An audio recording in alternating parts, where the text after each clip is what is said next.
le monde, bienvenue pour cette deuxième vidéo sur l'anesthésie locale. Comment en fait garder un mental d'acier lorsqu'on doit justement être dans une intervention où on est conscient de tout ce qui se passe autour, on est conscient de ce qui se passe dans notre corps pendant que le chirurgien nous opère. Je vous donne suite du coup à cette vidéo il y a 2 jours en arrière pour vous donner vraiment toute mon expérience, comme je vous l'ai dit, et comment justement vous aider à préparer votre cerveau afin de vivre cet instant le plus sereinement possible et sans stress ni angoisse. Pour ceux qui ne me connaissent pas, je me présente, je m'appelle Viviana, je suis experte life love. J'ai créé cette chaîne pour aider tout le monde à aller au-delà de la maladie, pour trouver la vie et l'amour grâce à mon expérience, à mon parcours de vie, ainsi que mon parcours professionnel dans le milieu de la santé. J'ai fait des blocs opératoires, j'ai fait des stages dans les urgences, j'ai travaillé aux urgences, et ainsi que dans le social, tout ce qui est psychiatrie, tout ce qui est suivi et développement personnel au niveau de la sphère sociale. Voilà, du coup je vous laisse, si ça vous parle et si vous connaissez des personnes qui ont besoin de toutes ces pépites, de tous ces outils et ces vidéos, vous pouvez en fait vous abonner, laisser un petit commentaire et un petit pouce bleu afin que cette vidéo, que cette chaîne puisse atteindre le plus de monde possible, car en effet j'ai eu beaucoup de retours et mes vidéos aident toutes ces personnes qui se sentent pas écoutées, qui se sentent vraiment bloquées, enfermées dans leur maladie, et le but c'est vraiment de se libérer, accepter la maladie, se guérir et renaître de ses cendres tel un phénix. Aujourd'hui du coup, nous voilà pour ce jour où je vais vous parler de comment préparer son cerveau à une telle intervention. Je vais commencer par mon passé, afin que vous compreniez ce que c'est qu'une intervention pour ceux qui ne connaissent pas avec anesthésie locale, et comment en fait j'ai fait pour pallier à ça, parce qu'en effet j'ai eu des expériences un petit peu compliquées. C'est pour ça que j'ai pallié à ça, j'ai trouvé des astuces pour comment que ça ne se reproduise plus. La chose la plus importante, c'est que faut comprendre, et je l'ai dit dans la dernière vidéo, vous verrez dans la prochaine vidéo, ça sera sur David Laroche, les neurosciences, et vous allez comprendre ce que je veux dire aujourd'hui. Si le cerveau n'est pas préparé à ce qu'il va faire, votre corps, enfin, quand je dis cerveau, c'est aussi le corps, hein, votre corps, en fait, il va avoir des douleurs intenses, horribles. Maintenant, quand vous préparez votre corps, quand vous préparez votre cerveau à ce qui va avoir lieu, vous aurez des douleurs, mais pas aussi intenses. Donc quand je dis douleur, c'est post-opératoire, hein, mais pas aussi intense que si ça n'était pas préparé. Je vais vous parler de la plus mauvaise expérience que j'ai eue. En 2009, février 2009, j'ai eu une pause urgente de pacemaker. Donc il est juste là, mon petit boîtier. J'avais été faire un cathétrisme et ça s'est mal passé parce que mon cœur était fatigué. Imaginez mes vaisseaux tout troués, comme un pantalon. Vous vous rappelez les premières vidéos? Mon cœur, c'est un pantalon troué. Et en fait, lors de la thermoablation, donc un cathéter, ça sert à brûler en fait des petits tissus qui font un mauvais rythme cardiaque.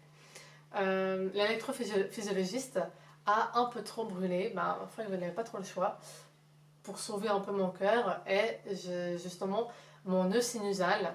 Donc le nœud sinusal, c'est notre orchestre, c'est lui qui va dire allez, en bas, systole, diastole, voilà, le nœud sinusal c'est ça.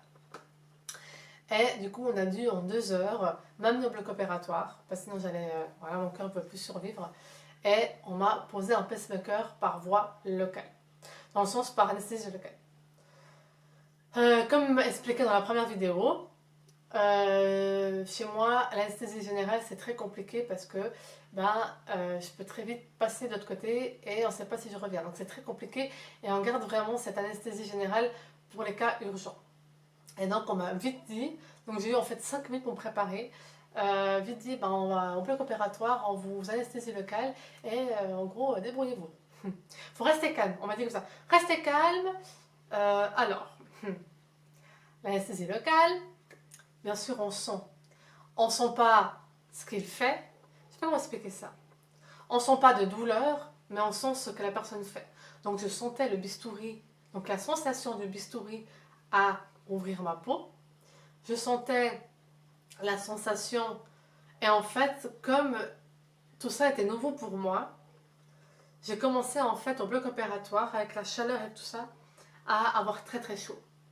Et j'avais la chance d'avoir une infirmière anesthésiste à côté de moi que je connaissais, qui a commencé à informer le chirurgien que j'étais pas très bien, que je commençais à devenir un peu jaune, j'étais pas très bien. Et en fait, il me disait ça va aller, on est en train de mettre les fils qui vont jusqu'au cœur, voilà, là, là. On est en train de poser et c'est bientôt terminé. Bah, c'est vrai que l'intervention, elle dure 10 minutes au chrono. Mais pour moi, comme je ne savais pas ce qui se passait, en fait, j'avais aussi le deuil à digérer, en fait, à me dire que mon cœur n'allait plus fonctionner tout seul. Vous voyez ce que je veux dire? Ça faisait beaucoup en peu de temps.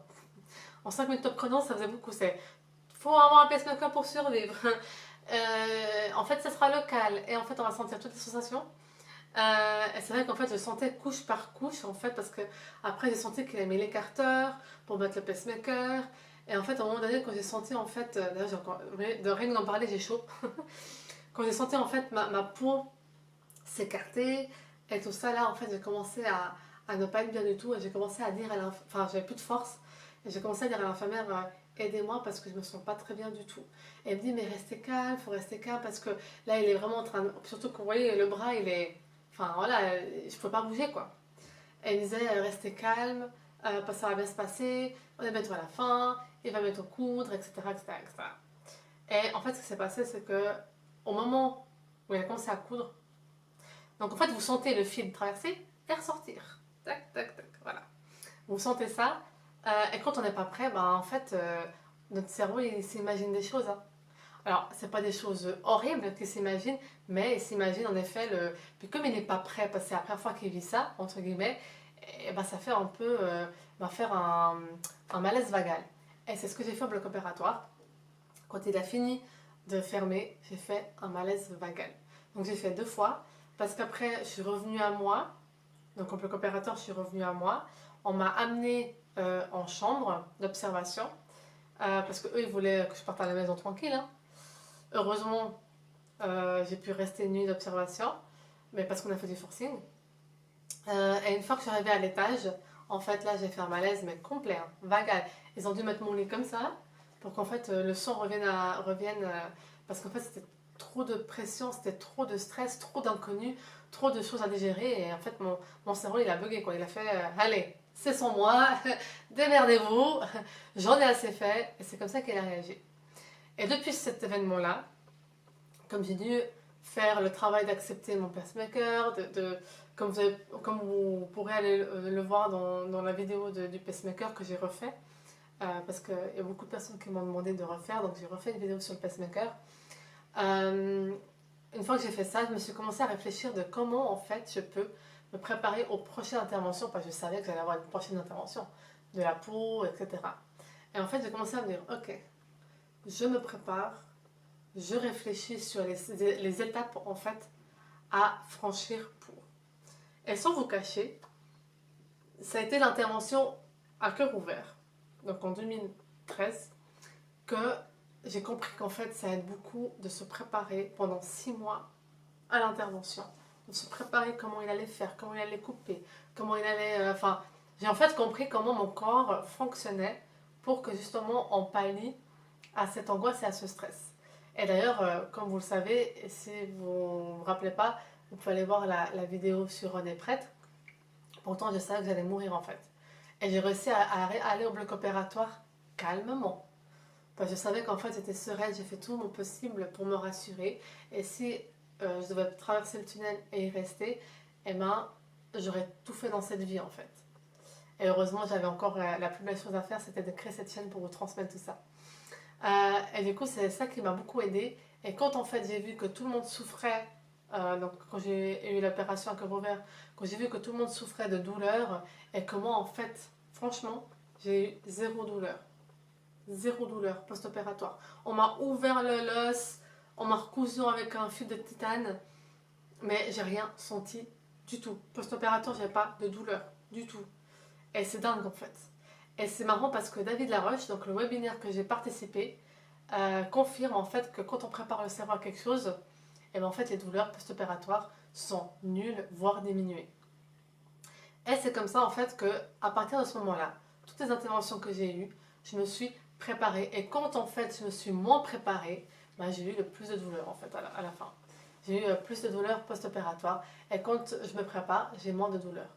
Et du coup, revenons à aujourd'hui, à dans quelques jours, cette intervention que j'ai à mon abdomen. Si vous voulez, j'ai 3 tumeurs qui sont dans mon diaphragme. Donc le diaphragme, c'est le muscle qui est juste en fait sous les côtes. Et alors on suppose que ces tumeurs sont un petit peu en lien avec mon intervention au cœur, comme j'ai pu le parler dans la première vidéo, parce qu'on a dû laisser en fait des drains, on a dû laisser des choses pour que je survive. Donc on a laissé des fils de pacemaker, on a laissé des drains qui devaient être arrachés, parce que normalement le drap on enlève après l'opération, mais comme j'ai fait une hémorragie interne, du coup on a dû en fait couper en superficie de la peau les drains. Et du coup en fait ce que il faut faire pour toute opération, c'est là que je donne les conseils par rapport au mental, c'est de se dire ok, le jour J, je sais qu'il va y avoir l'anesthésie. Il faut qu'en fait je sois prête à avoir les processus de l'intervention en tête. Et comme je vous ai dit avant, j'ai eu la chance d'avoir un schéma qui a été réalisé par le chirurgien. Donc en fait, je sais toutes les étapes qu'il va faire. Je sais aussi que c'est complexe. Du coup, ce que je me dis, c'est ok, Elena, tu sais que c'est compliqué, mais tu n'as pas le choix en fait. Parce que tu ne peux pas avoir une anesthésie générale. Donc, tu vas dormir, récupérer ton sommeil. Tu vas, chaque nuit, tu as une semaine pour que toutes les nuits, tu parles à ton corps. Et tu dis, ok, c'est une intervention nécessaire parce que tu as mal, parce que depuis des mois, tu ne peux plus porter du poids, parce que depuis des mois, en fait, ça handicape parce que je ne peux plus faire de sport, je ne peux plus faire de fitness. Donc, en fait, dis-toi que tu auras la sensation... En fait, je me mentalise. Si vous voulez, je mentalise les effets néfastes, enfin, les sensations un petit peu bizarres, et je les transforme en fait en positif. Comme ça, j'ai plus d'angoisse ni de stress. Donc en fait, je me remémore les sensations un petit peu d'ouverture. Et pour ceux qui ne connaissent pas, vous voyez la sensation de la scie qui coupe de la, vous voyez la sensation de la scie qui coupe le bois. Donc c'est un peu ça. Et en fait, mémorisez juste le bruit de la scie, mais sans le bruit, juste la sensation. Et en fait, vous vous dites, ok, tu vas sentir qu'il va couper. Ok. Tu vas sentir l'écarteur, ce qui est normal. Et en fait, je transforme le c'est normal, enfin, le c'est normal, c'est ok, pour qu'en fait mon corps prenne pas ça comme du traumatisme et de la douleur. Vous voyez ce que je veux dire? Après, tu vas sentir qu'il va nettoyer, soulever le diaphragme pour enlever les tumeurs. Tu sais tu auras la sensation de pression parce qu'il va mettre des compresses pour justement éviter de saigner trop. Et en fait, toi, pendant ce temps-là, tu seras calme, sereine parce que tu sais ce qu'il va faire. Parce qu'en fait, les peurs, c'est l'inconnu. La peur vient et le stress vient par rapport à l'inconnu. Et une fois qu'en fait on prépare son cerveau à l'inconnu, en fait quand on va arriver sur place, on sera prêt. Et après vous vous dites, ok, une fois qu'il a mis la compresse, il va te montrer l'échantillon, parce que du coup moi je vais lui demander, montrez-moi les tumeurs, comme ça je visualise qu'il y a bel et bien des tumeurs. Et du coup, je vais dire, ok, on est bien, on fait du bon boulot, il n'y a pas de complications. Et du coup, vous allez vous sentir en fait juste la sensation qu'il est en train de coudre, de mettre comme il faut votre corps, et vous serez pleinement bien et sereine durant l'intervention. Et les douleurs post-opératoires seront beaucoup plus atténuées, voire vous n'aurez pas mal du tout. Donc voilà pour les conseils, comment en fait garder un mental d'acier et comment pallier à tout ça. Pour ceux qui souhaitent mettre un petit commentaire, je me ferai un plaisir de vous y répondre. Laissez un petit pouce bleu afin que cette vidéo aide le plus de monde possible. Ciao ciao!